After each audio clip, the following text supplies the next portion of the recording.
we also have a history of kind of moving in and out of Pakistan. I mean, let's remember here, the people we are fighting today, we funded 20 years ago. And we did it because we were locked in this struggle with the Soviet Union. They invaded Afghanistan, and we did not want to see them control Central Asia.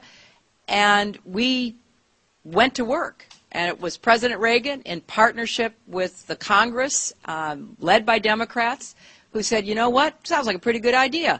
Let's deal with the ISI and the Pakistani military, and let's go recruit these mujahideen. And let's get some to come from Saudi Arabia and other places, importing their Wahhabi brand of Islam so that we can go beat the Soviet Union. And guess what? They retreated. They lost billions of dollars, and it led to the collapse of the Soviet Union. So there's a very strong argument, which is, it wasn't a bad investment to end the Soviet Union, but let's be careful what we sow because we will harvest. So we then left Pakistan. We said, okay, fine, you deal with the stingers that we've left all over your country. You deal with the mines that are along the border. And by the way, we don't want to have anything to do with you. In fact, we're sanctioning you. So we stopped dealing with the Pakistani military and with ISI, and we now are making up for a lot of lost time.